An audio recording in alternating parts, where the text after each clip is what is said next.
The grass came back first, not in patches, not in slow whispers, in long golden waves rolling across a stretch of outback that scientists had already written off as gone. For 11 years, this corner of South Australia had been chewed down to bare red dirt.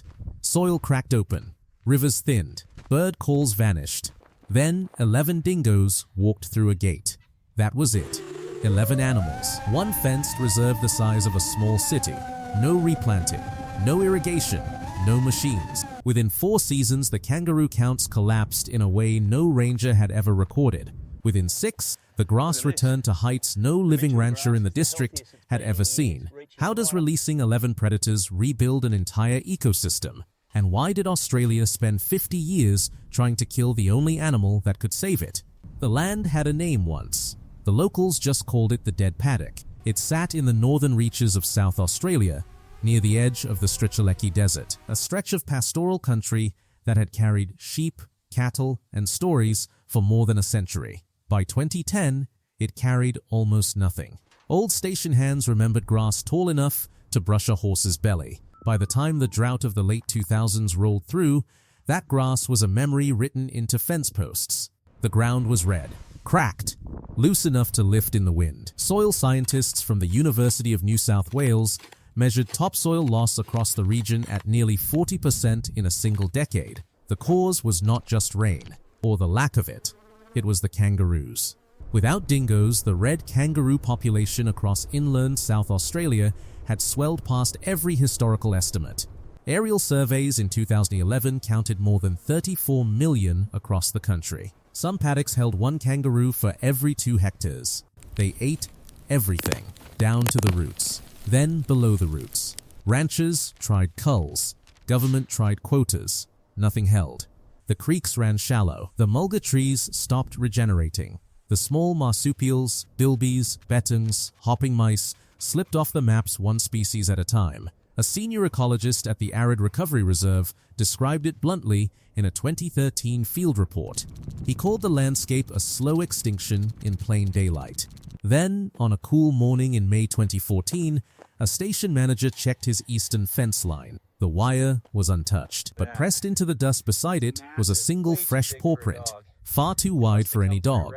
The paw print did not belong to a dingo, not yet. It belonged to a feral dog drifting down from the Queensland border. But it told the researchers at Arid Recovery something they had already started whispering in private meetings.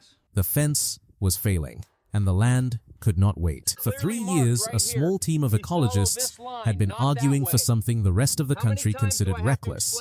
They wanted to release dingoes back into a sealed section of the reserve. Not poison them, not shoot them, release them. In Australia, that idea carried weight close to heresy. Since 1880, the country had built the dingo fence, 5,614 kilometers of wire stretching from the Great Australian Bight to the Queensland coast. The longest fence on Earth, built for one purpose, to keep dingoes out. Generations of graziers had been taught the dingo was the enemy, a killer of lambs, a threat to livelihoods.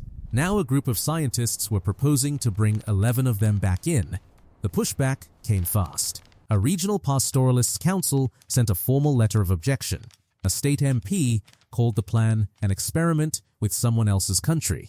2 neighboring stations threatened legal action if a single dingo crossed their boundary. Even within the research team, the lead field ecologist admitted the risk in plain words.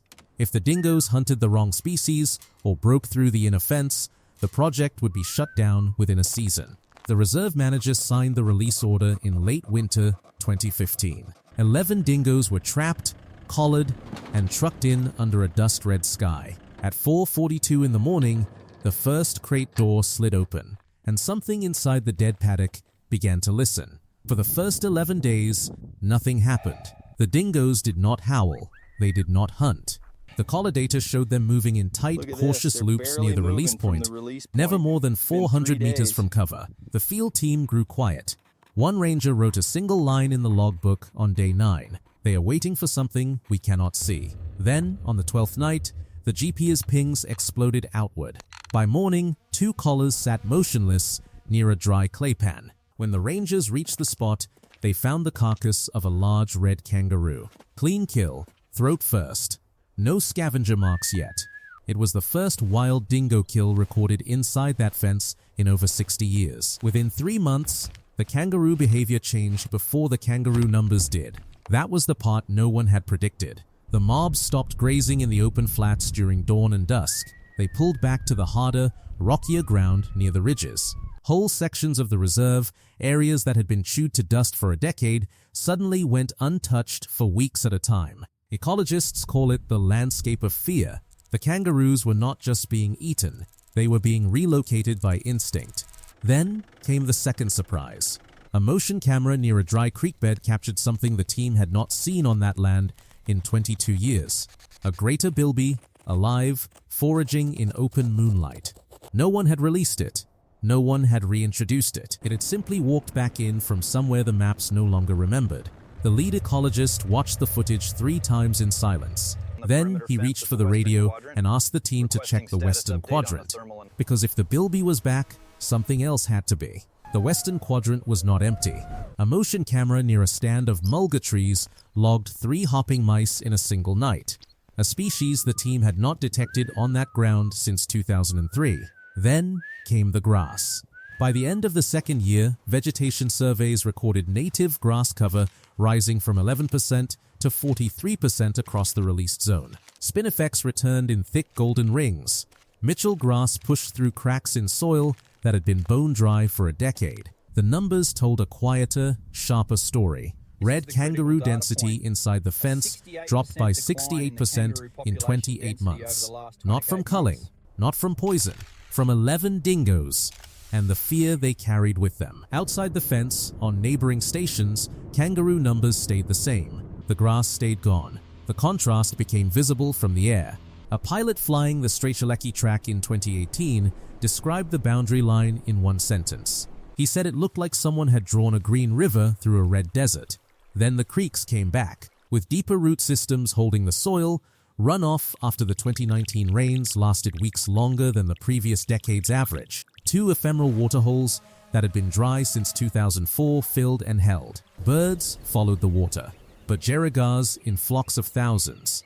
Zebra finches, a single wedge-tailed eagle nesting where there had been no prey worth hunting for years. The 11 original dingoes had grown into a stable pack of 19, and one quiet measurement buried in a 2021 university report stopped the room when it was read aloud. The topsoil inside the reserve had gained almost 2 centimeters of depth. The dying outback had started building itself back from the ground up.